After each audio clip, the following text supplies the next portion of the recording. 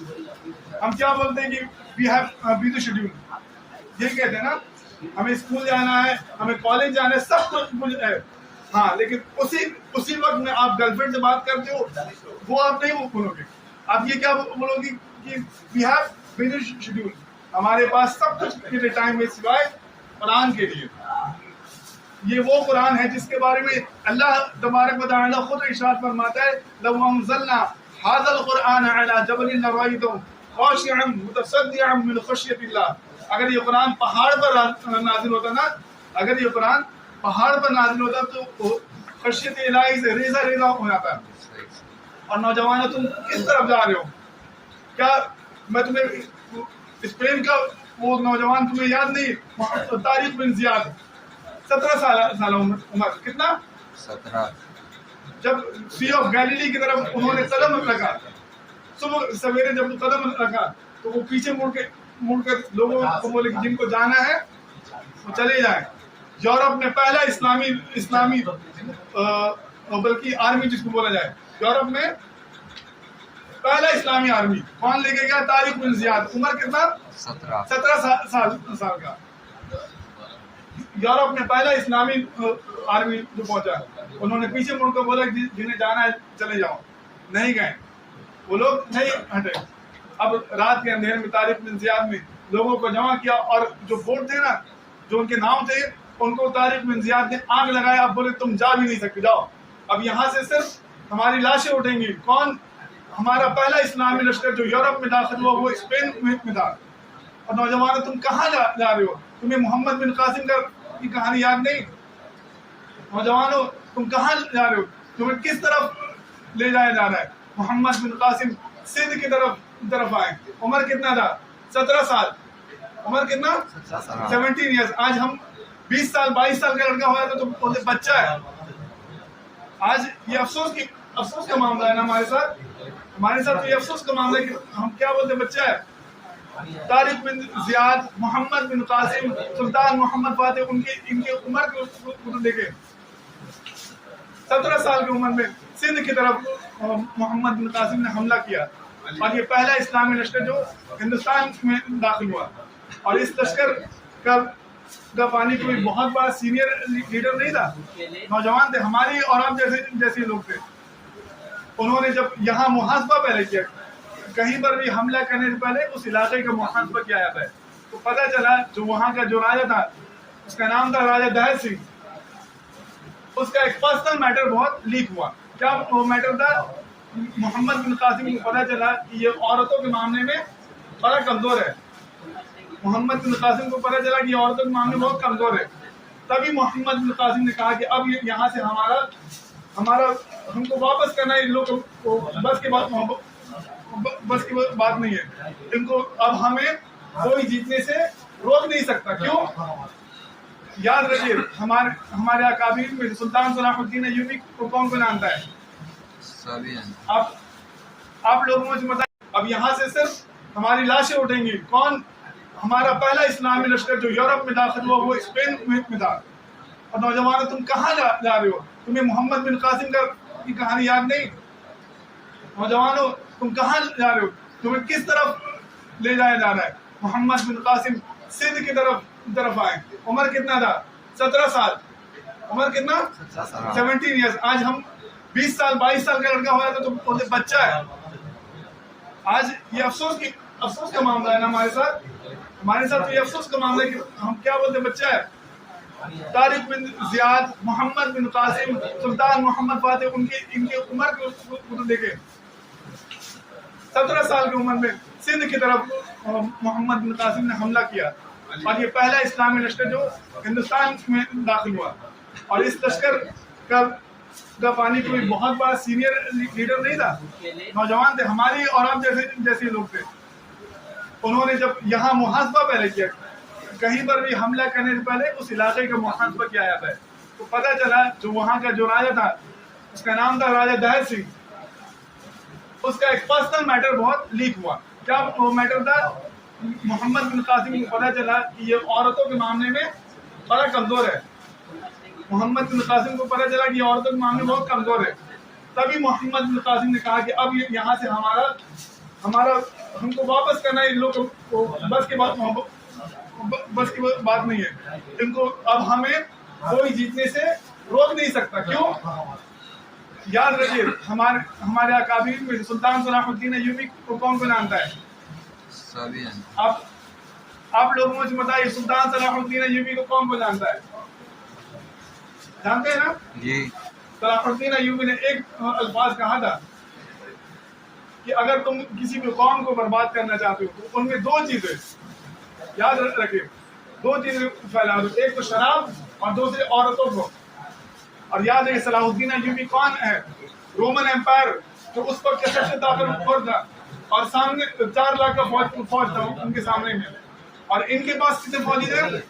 12,000 کے، اور کوئی بہت سینئر لیڈرز نہیں تھے، کون تھے؟ نوجوان تھے، اور 3 دن کے اندر میں پورے یورپ کو فتح کیا یہ سلطان صلاح الدین ایوبی نے۔ کہ ہمارے اکابرین کے قصے آپ کن کو ہیرو بنا کے رکھیں، ہم اور آپ کن کو ہیرو بنائیں؟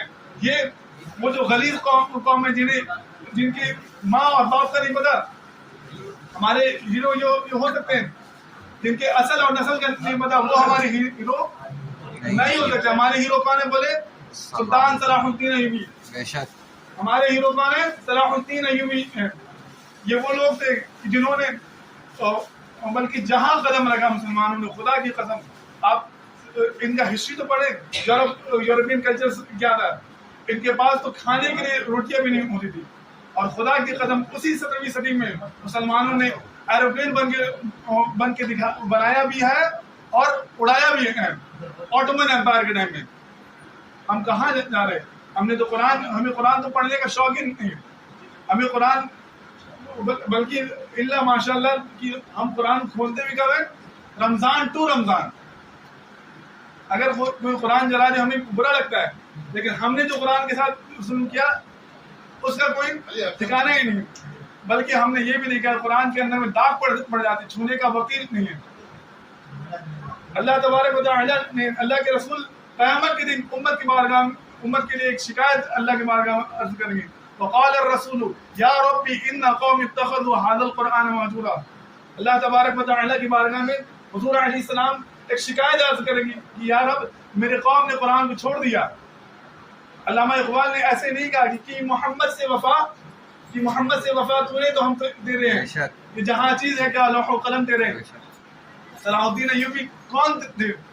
آپ محمد بن قاسم کے بارے میں تو پڑھے، یہ لوگ ایسے بلکہ اتنا سیریس لیڈر نہیں تھے، یہ لوگ ہمارے اور آپ جیسے تھے۔ ہمارے پاس سب کچھ کے لیے ٹائم ہے، ہم صبح اٹھتے ہیں 8 to 8 جاب کرنے کے ٹائم ہے، لیکن خدا کی قسم ہم نے قرآن کے ساتھ جو ظلم کیا نا اللہ اس کا حساب لے گا۔ ہم نے جو قرآن کے ساتھ ظلم کیا، آپ یہ بتائیے ہمارا لینگویج کیا انگلش ہے؟ آپ سب بتائیے یہاں پر ہم لوگ یورپ میں ہیں، لیکن ہاں انگلش ہمارا لینگویج تو ہے نہیں، لیکن سیکھنے کا اور شوق ہے۔ یہ الفاظ بھلے تلخ لگے، لیکن خدا کی قسم وہ کتاب اللہ جو عروج اور زوال کا مابین ہے، ہم نے اس کو ترک کر دیا۔ ہم نے بلکہ ہوتا کیا ہے کہ ہم نے دیکھا کہ حافظ صاحب لوگ کو پوچھا جاتا ہے کہ آپ کتنا لیجیے گا، آپ کتنا لیجیے گا؟ 500۔ ہمارے پاس تو وہ حافظ نہیں ملیں گے کہ آپ کو ایک دم اسٹینڈرڈ سکھائیں گے۔ 500 میں کوئی کسی کا گھر نہیں چلتا، یاد رکھیے گا۔ ہم نے قرآن کے ساتھ جو ظلم کیا نا، آج اسی کا نتیجہ ہے کہ وہ زمانے میں معزز تھے مسلمان ہو کر۔ علامہ اقبال نے ایسے نہیں کہا کہ وہ زمانے میں معزز تھے مسلمان ہو کر اور ہم خوار ہوئے تاریخ قرآن ہو کر۔ یہ الفاظ فیل کرے اپنے دلوں کے اندر میں کہ علامہ اقبال نے اس 19 سینچری میں کہہ دیا تھا کہ وہ زمانے میں معزز تھے مسلمان ہو کر اور ہم خوار ہوئے تاریخ قرآن۔ ہمارے پاس سب کچھ کے لیے ٹائم ہے سوائے قرآن کے۔ یہ الفاظ بلکہ ہم نے تراویح میں بھی دیکھی کہ ہم صحیح سے کھڑے نہیں ہو پاتے۔ یہ وہ قرآن ہے، اگر اس کے بارے میں بتایا جائے قرآن کے ایک ایک لفظ میں، یاد رکھیے کہ دنیا کے ہر کتاب میں لیرکس جو ہے اپس اینڈ ڈاؤن ہو سکتے ہیں، الفاظ جو ہیں اپ اینڈ ڈاؤن ہو سکتے ہیں، لیکن قرآن کو آپ پڑھ کے دیکھیں کوئی ورڈ اپ اینڈ ڈاؤن نہیں ہے. قرآن اگر پڑھ کے دیکھیں جیسے قل هو اللہ احد اللہ الصمد، الفاظ کا سیٹنگ دیکھیے، یہ بالیقین یہ خدا کا کی کلام کا یہ تاثیر ہے. بے شک ہمارے پاس سب کچھ کے لیے ٹائم سوائے قرآن کے. اللہ تبارک و تعالیٰ سے دعا ہے کہ اللہ تبارک و تعالیٰ ہمیں کہنے اور سننے سے زیادہ عمل کرنے کی توفیق عطا فرمائے. آمین. وما علینا الا البلاغ. السلام علیکم و رحمۃ اللہ وبرکاتہ. وعلیکم السلام ورحمۃ اللہ.